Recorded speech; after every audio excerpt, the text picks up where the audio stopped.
I will discuss the normal distribution. What is normal distribution? It is a form of bell-shaped curve that is symmetric about a vertical line through the mean of the data. I will show to you the bell-shaped curve. But first, what is relative frequency distribution? It is a type of frequency distribution that lists the percent of the data in each class. Next, what is group frequency distribution? It shows how often, frequently, certain events occurred. And here is our example. This is the frequently distribution. And we have a problem. First, we need to identify humans are on average taller today than they were 200 years old ago. Today, the mean height of 14-year-old boy is about 65 inch. Use the following relative frequency distribution. Here, the relative frequency distribution of a group of 14-year-old boy from the 19th century rather, to answer the following questions. First, problem letter A. What percent of the group of 19th century boys was at least 65 inch tall? So, at least 65 inch tall of 19th century boys percent is 5.8. So the problem letter A is the percentage of height of a group of 19th century boys age 14 whose height at least 65 inch tall is 5.8%. Next, for the problem letter B, what is the probability that one of the 19th century boys selected at random was at least 55 inch tall but less than 65 inch? So the 55 inch, at least 55 inch is here, and the less than 65 inch is here. So the percent is 46 and 41. So you need to add them and equals to 87% and divide to 100 because the percent equals to 100%. It equals to 0.87. So the problem letter B is the probability that one of the group of the 19th century boys selected at random was at least 55 inch tall but less than 65 inch tall is 0.87.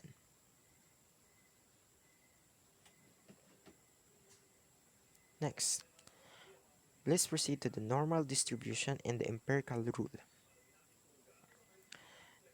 This is the bell shape form. We have the first standard deviation, the second standard deviation, and the third standard deviation.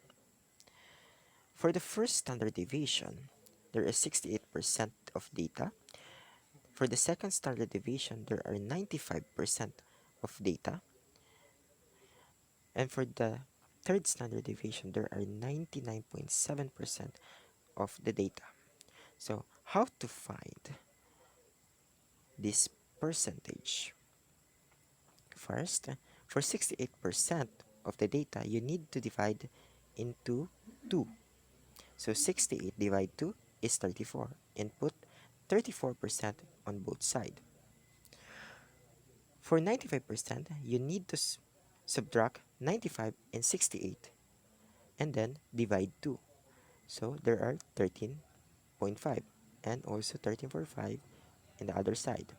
For the 99.7% of the data, you need to minus 99.7% to 95% and divide 2. So there are 2.35% on both sides.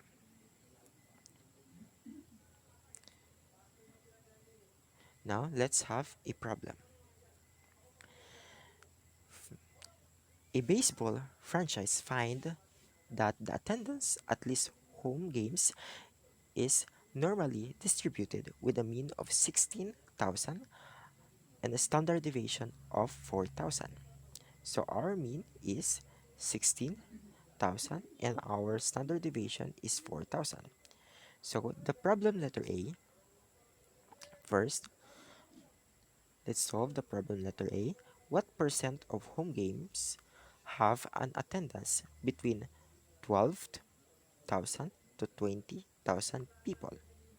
So you need to identify only the 12,000 in the form of our Bell graph. So if you need to have a solution, you need first to draw a Bell graph. So the one at 12,000 is here and the 20,000 is here. So the both side is 34%. So you need to add both of 34% and you find a 68%. Therefore, the attendance between 12,000 and 20,000 people belong to the standard deviation for to the first standard deviation. So just add 34% plus 34% equals 68. So our problem A is 68%.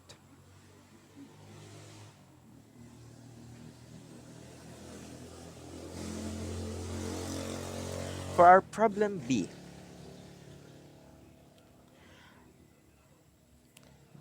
what percent of home games have an attendance of fewer than 8,000 people? If about fewer, it means less than. If less than, it means in the left side. So if in the left side, wala na siyang kasunod. So walang kailangang i-add. Therefore, the answer is 2.35. The percentage of the home games that have an attendance of fewer 8,000 is 2.35%.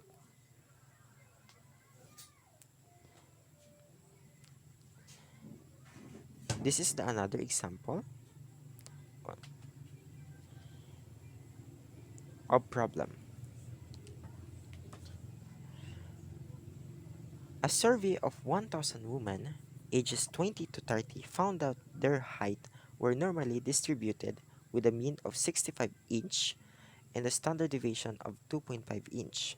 So our mean is 65 and our standard deviation is 2.5. So the first problem, how many of the women have the height that is within the first standard deviation of the mean? So our first standard deviation is here.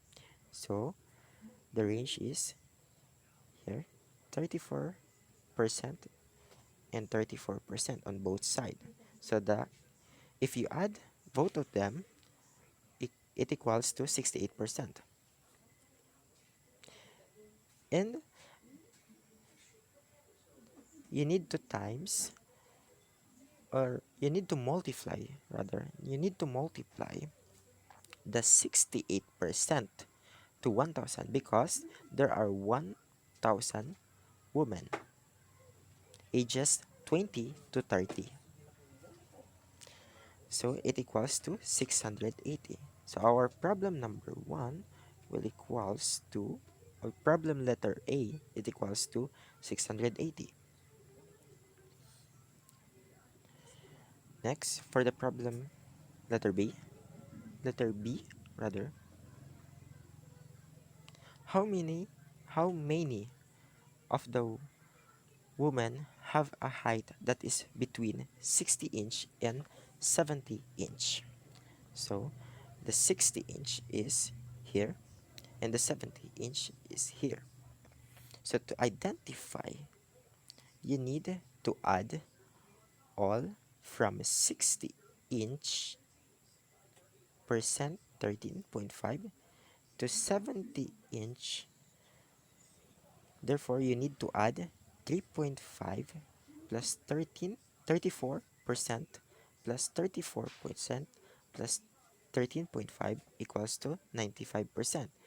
And the 90 that 95% you need to multiply it to 100 to 1000 because there are 1000 women ages 20 to 30. Therefore, it equals to 950, and that will be the answer for our problem letter B.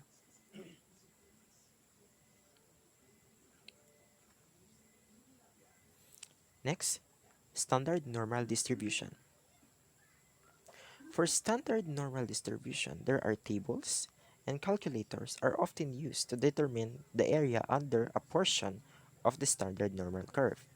And I will show you how to use the table. For this problem,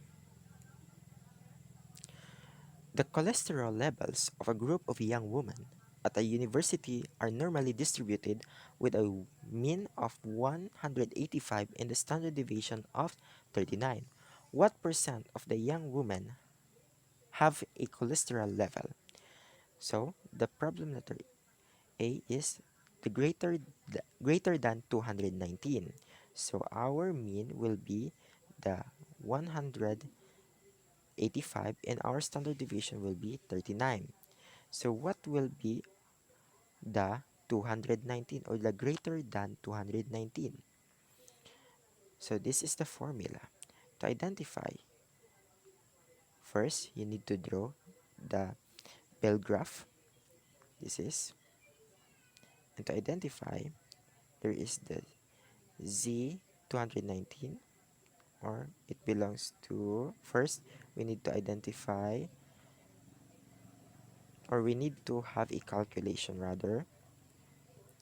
First, what will be our X? It is 219. And what will be our sub X? That will be the mean, 185, and our standard deviation will be 39. If 219 minus 185 divide 39, it results to 0.87. Therefore, look for the value look for the value of 0.87 at the table 4.80. So the result for the table 4.10 rather, for the table 4.10 is 30.8%. So our Z is the greater than 219 is equals to 0.87. And the 30, or the value of 0.87 at the table of 4.10 is 30.8% minus 50%. Why 50%? Because we use the half of the bell graph. The bell graph is total to 100%. So the half is 50%. Therefore, 50% minus 30.8% equals to 19.2%. That will be the answer for our problem letter A, the greater than 219. Next, the problem of letter B, between 190 to 225. So we need to identify the between of 990 and 225. First, we have the x1. First, we have the mean, that is 185, and the standard deviation, 89. And that is here. For our x1, there are 190, and for our x2, we have 225. So we need to have a calculation for x1 and x2. For x1, this is the formula.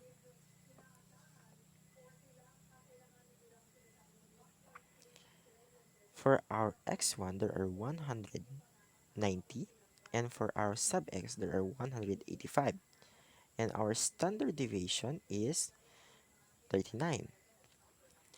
So if 190 minus 185 divide 39, it equals to 0.13. So look for the value of 0.13 at the table of 4.10.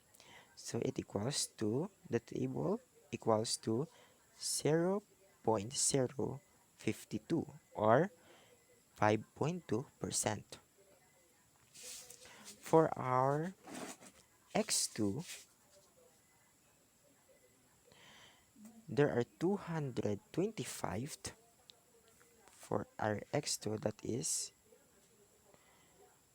here, and for our mean there are 185 and standard deviation is 39.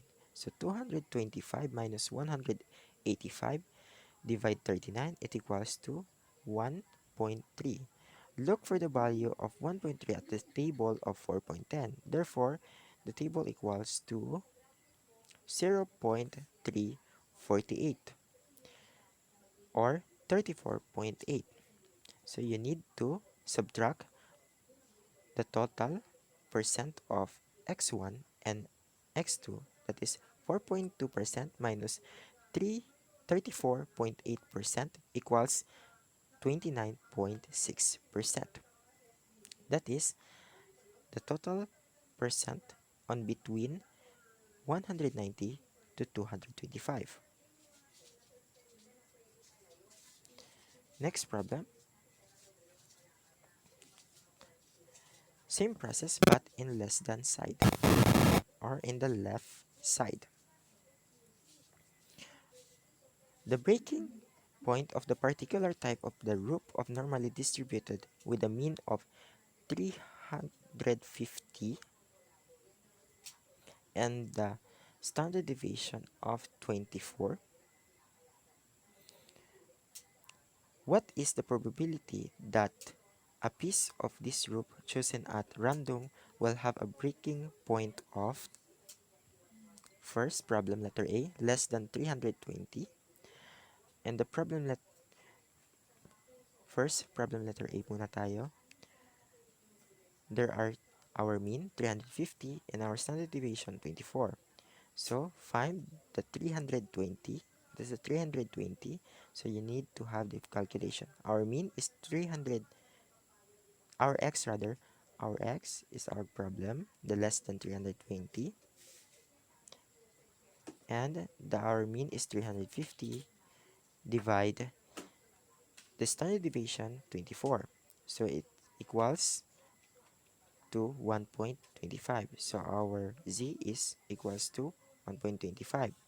So look for the value of 1.25 at the table 4.10. Therefore, it equals to 0.30, 0.394 rather.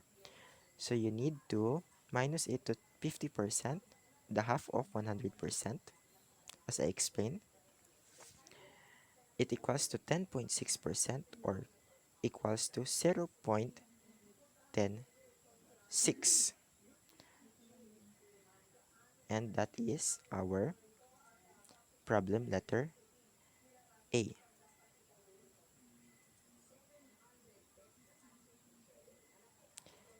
Next,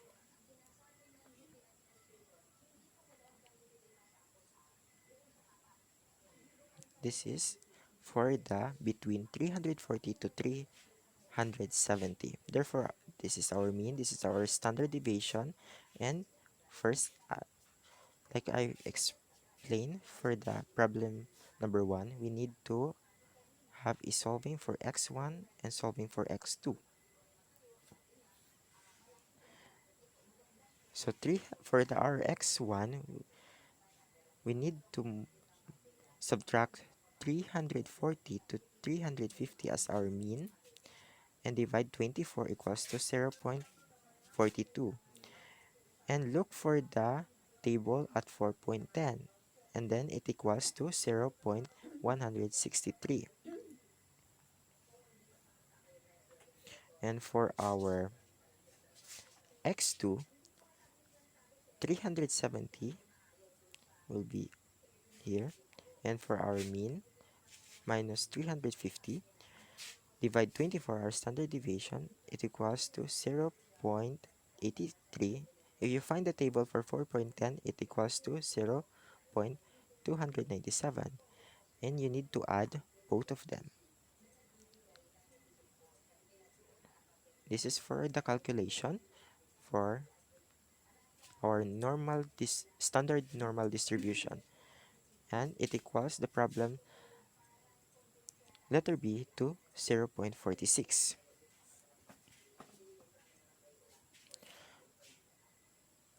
For I will explain that why we add we add